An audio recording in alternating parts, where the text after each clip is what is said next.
নমস্কার বন্ধুরা, সিলভার পিজিএনে আপনাদের সবাইকে স্বাগতম।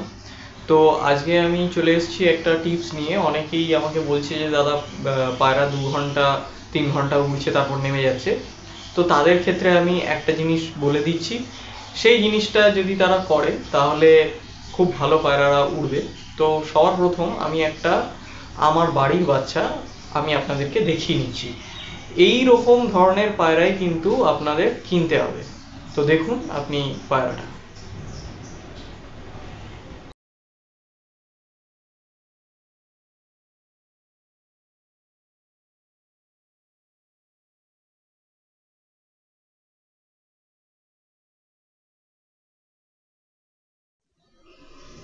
তো আপনারা পায়রাটা দেখলেন। তো আমি আগে একটা ভিডিও করেছিলাম পায়রা কিভাবে আরো ভালো করে চিনতে হবে, বা কোন ডানার পায়রা কোন হাইটে উঠবে। তো এর মধ্যে কিন্তু সম্পূর্ণ সেই গুণগুলো রয়েছে, সেগুলো আপনারা ভালো করেই দেখেছেন। তো এই ধরনের পায়রা কিন্তু আকাশে উড়বে। তো এবার আমি বলি, যাদের 2 ঘন্টা 3 ঘন্টা পায়রা উঠছে তাদের পায়রাগুলোকে কিভাবে তারা বাড়াবে। তো আপনাদের কি করতে হবে, একটা পায়রার জন্য আপনাদেরকে 2 রকম বাদাম নিতে হবে। 2 রকম বাদাম, একটা হচ্ছে আমন্ড বাদাম আর একটা হচ্ছে পিনাট বাদাম, মানে যেটা চিনে বাদাম আমরা বলি, সেটা একটা পায়রার জন্য। তো একটা পায়রার জন্য 1 পিস করে নেবেন, মানে 1 পিস আমন্ড 1 পিস পিনাট, হলো 2টো। এবার আপনার বাড়ির মধ্যে যতগুলো পায়রা রয়েছে, ওড়ার পায়রার কথা আমি বলছি, কোনো রকম কিন্তু কোনো ধাড়ি পায়রার কথা আমি বলছি না। ওড়ার পায়রার ক্ষেত্রে আপনি একটা করে পার পায়রার জন্য নিয়ে, আপনার যটা পায়রা রয়েছে সেই অনুযায়ী আপনি একটা বড় জায়গার মধ্যে জল নিয়ে, আচ্ছা এবার আমি বলি যে 5টা পায়রার জন্য 1 লিটার জল হবে। এইটা হচ্ছে হিসাব। এবার আপনি যতগুলো আপনার কাছে পায়রা রয়েছে সেই অনুযায়ী আপনি হিসাব করে নেবেন, 5টা করে হিসাব করে নেবেন। 5টা পায়রার জন্য 1 লিটার জল। এবার সেইটা আপনি কি করবেন, প্রত্যেক দিন এটা করবেন। আপনার পায়রা খুব ভালো ফ্লাই করবে, তার জন্য আপনি কি করবেন, প্রত্যেক দিন সেই এই জিনিসটাকে মিক্সিতে পুরো করে নেবেন, পুরো গুঁড়ো করে নেবেন। গুঁড়ো করে নিয়ে আপনি আগে মিক্সিতে গুঁড়ো করবেন, গুঁড়ো করে নিয়ে তারপর সেইটাকে জলে ভেজাবেন। সেই সেই যে গুঁড়ো, মানে সেই যে এটা হবে, সেই ক্রিমের মতন একটা জিনিস হবে দেখবেন। সেই জিনিসটাকে আপনি করবেন, জলেতে দিয়ে দেবেন। এবার আপনি যখনই জলে দিয়ে দিলেন ওই জিনিসটা, এবার জলে দিয়ে আপনাকে কি করতে হবে, মিনিমাম আপনি 6 ঘন্টা ছেড়ে দেবেন। 6 ঘন্টা আপনি যখনই এইটাকে 6 ঘন্টা ছেড়ে দেবেন, দেখবেন বোতলের জলটা সাদা হয়ে গেছে। এবার ওই বোতলের জলটাকে ভালো করে ঝাঁকিয়ে নেবেন ধরে। এরপর আপনি কি করবেন, ওই জিনিসটা এমন টাইমে ওই জিনিসটাকে ভেজাতে হবে যাতে 6 ঘন্টাটা শেষ হয়ে আসে তখন রাত্রির 10টা বাজে। মানে এইভাবে সেট করতে হবে, যখন 6 ঘন্টাটা শেষ হচ্ছে তখন রাত্রির 10টা বাজছে।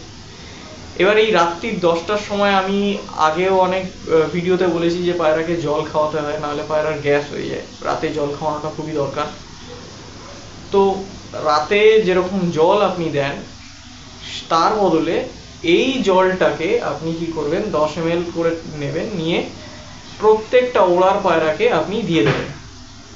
এবার প্রত্যেকটা ওড়ার পায়রাকে আপনি যখন দিয়ে দেবেন, এটা কি করবেন, অল্প একটুখানি উষ্ণ করে নেবেন। মানে এমন নয় যে একদম গলা চলে যায়। আগে নিজের হাতে ফেলে টেস্ট করে দেখবেন যে এটা যেন নর্মাল টেম্পারেচার হয়, মানে নর্মাল জলটা যেন নর্মাল হয়। এই নয় যে একদম মানে বিশাল গরম করে দিলাম পায়রার কফ জ্বলে গেল বা গলা জ্বলে গেল, সেরকমটা না। আপনি নিজের হাতে ফেলে টেস্ট করে নেবেন যে পায়রার মানে একদম যেন গরম হয়নি বা এরকমই মনে হয়। এটা আপনি করে নিলেন। করে নিয়ে এবার আপনি 2 মিনিট ওটাকে ঠান্ডা হতে ছাড়লেন। 2 মিনিট পর আপনি গিয়ে দেবেন। কারণ অনেকেই এরকম আছে ডাইরেক্ট গরম করলো, নিয়ে গিয়ে পায়রাকে দিয়ে দিল, পায়রার গলা ফলা জ্বলে মরে গেল, সেরকমটা না। একদম লাইট, মানে জাস্ট না হওয়ার মতো সেই রকমভাবে আপনি গরম করলেন, সেইটা নিয়ে গিয়ে আপনি কী করলেন 10 ml করে প্রত্যেক কটা পায়রাকে খাইয়ে দিলেন। আমি হিসাবটা আগে বলে নিয়েছি যে কীরকমভাবে হিসাব হবে, সেই হিসাবে আপনি করবেন। এরকমভাবে প্রত্যেক কটা পায়রাকে খাওয়ানোর পর আপনি কি করবেন, সেই দিনকে রাত্রে কোনো ঢাকা দেবেন না। এটা এটা কিন্তু খুবই ম্যান্ডেটারি। সেই দিনকে রাতে কিন্তু কোনো ঢাকা দেওয়া চলবে না। অনেকের লকটেই আছে ঢাকা দেয়, কারণ বৃষ্টি ফিষ্টির জন্য ঢাকা দিয়ে তারা চলে যায়। সেই দিনকে রাত্রে কিন্তু ঢাকা দেওয়া যাবে না। মানে আপনাদেরকে কি করতে হবে, প্রায় দিনই ঢাকা দেওয়া যাবে না। মানে এই যে রাতে ঢাকা দিয়ে দিচ্ছেন, এটা কিন্তু করা যাবে না। রাতে বৃষ্টি যদি হয় সেই সময় আপনি এসে ঢাকা দিয়ে দিচ্ছেন, সেটা আলাদা কথা, সেটা আপনাকে মাথায় রাখতে হবে যে কখন বৃষ্টি হচ্ছে, তাহলে আপনি এসে ঢাকা দেবেন। বা এমন একটা সিস্টেম করতে হবে যাতে পায়রার ভেতরে হাওয়া চলাচল করে কিন্তু বৃষ্টির জল ভেতর অবধি না যেতে পারে। তার জন্য সামনে অনেকটা লম্বা অ্যাসবেস্টার এটা আপনি করে দিলেন। এটা আপনাকে ভেতরে হাওয়াটা খেলাতে হবে। হয়ে গেল। এবার পরের দিন থেকে আপনি আপনার পায়রাকে ওড়ান। এবার কীরকমভাবে আপনার পায়রা উড়বে, যে পায়রা 2 ঘন্টা উড়ছে সেই পায়রাকে 1 দিন করে গ্যাপ দিয়ে ওড়ানো হবে। যে পায়রা 3 ঘন্টা উড়ছে সেই পায়রাকেও 1 দিন করে গ্যাপ দিয়ে ওড়ানো হবে। কিন্তু যে পায়রা 4 ঘন্টা উড়ছে সেই পায়রাকে 2 দিন গ্যাপ দিয়ে ওড়ানো হবে। যে পায়রা 5 ঘন্টা উড়ছে তাকেও 2 দিন, যে পায়রা 6 ঘন্টা উড়ছে তাকে 3 দিন, যে পায়রা 7 ঘন্টা উড়ছে তাকেও 3 দিন। এরকমভাবে আপনাদেরকে বাড়াতে হবে। রেস্ট দিতে হবে, অবশ্যই পায়রাকে রেস্টটা দরকার। আর একটা জিনিস আমি বলে দিই, যখন পায়রার উড়ে নামছে আপনি কি করছেন, সেই পায়রাটাকে প্রথমে আপনি যে জলটা দিচ্ছেন সেই জলটা কিন্তু মৌরি ভেজানো জল হওয়া উচিত।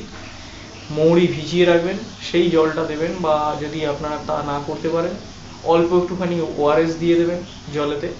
জলটা গুলে, মানে আপনি ধরে নিন 1 চামচ ওআরএস 1 লিটার জলে গুলে আপনি পায়রাকে দিয়ে দিলেন, তাহলে খুবই ভালো হয়। তারপরে যে খাবারটা পায়রা খাবে, প্রথমেই কিন্তু উড়ে আসার পর যে খালি পেটে যখন উড়ে এলো পায়রা, এসে ওই ওআরএস এর জলটা খেলো, জলটা খাওয়ার পরেই কিন্তু আপনি খাবারটা দেবেন না।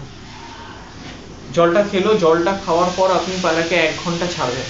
1 ঘন্টা এমনি থাকবে, আপনি খাবার দেবেন না। 1 ঘন্টা পর আপনি কি করবেন, অল্প একটুখানি, মানে একদম অল্প একটুখানি, মানে জাস্ট হাতে নিয়ে নেবেন, একদম অল্প একটুখানি এইটুকু অল্প একটুখানি সাদা তিল ফার্স্টে পায়রাকে দেবেন। এমন দেবেন না যাতে পুরো পেট ভরে যায়, মানে জাস্ট ফর, যেরকম বলে না জাস্ট ফর টেস্ট, ওই রকম, মানে অল্প একটুখানি, মানে না দেওয়ার মতো। আপনার পায়রা প্রথমে ওই সাদা তিলটা খাবে, তারপরে আরও আধ ঘন্টা যাবে, তারপর আপনি যে খাবারটা প্রত্যেক দিন দেন, যে মিক্সড খাবারটা, সেই খাবারটা আপনি পায়রাকে দেবেন। তো এইটা হচ্ছে টোটাল প্রসেসটা। এইভাবে আপনি পায়রাকে ট্রিটমেন্ট করুন, পায়রা ওড়ান। এই একটা সুন্দর ট্রিটমেন্ট আপনাদেরকে বলে দিলাম। আর বাদামটা কিন্তু রোজ যাবে। বাদামের এই যে ঘোলটা আমি আপনাদেরকে বললাম, নেক্সট আরও অনেক ঘোল আমি আপনাদেরকে বলে দেবো। বাদামের যে ঘোলটা, এটা প্রত্যেক দিন যাবে। এটা ফলো করবেন। এটা ফলো করলে আপনাদের খুবই সুবিধা হবে। পায়রা দেখবেন খুব ভালো উঠছে, খুব ভালো ফ্লাই করে নামবে। তো যারা যারা চ্যানেলে নতুন আছেন তারা অবশ্যই চ্যানেলটিকে সাবস্ক্রাইব করবেন, লাইক করবেন, কমেন্ট করবেন, শেয়ার করবেন বেশি বেশি করে, যাতে অনেকে জানতে পারে এই ভিডিওটা। তো আমি যে পায়রাটা আপনাদেরকে দেখিয়েছি, সেই পায়রাটা আপনারা কিন্তু ভালো করে ফলো করুন। ভিডিওটা স্কিপ করবেন না, সেই ভিডিওটা পুরোপুরি দেখবেন ভালো করে, মানে পজ করে দেবেন। সেই পায়রাটা, মানে যে পায়রাটা আমি আপনাদেরকে ছবি দেখালাম, সেই পায়রাটা আপনারা ভালো করে দেখবেন, পায়রার মধ্যে কি কি আছে। জুম করে দরকার পড়লে দেখে নেবেন, স্ক্রিনশট তুলে সেটাকে জুম করে দেখবেন যে পায়রার মধ্যে কি কি আছে। আমি যা আগের ভিডিওতে বলেছি সেটা কিন্তু এই সম্পূর্ণ এই পায়রাটার মধ্যে কিন্তু আছে। তো আজকের মতন ভিডিও এখানেই শেষ করছি, দেখা হবে আবার নেক্সট ভিডিওতে।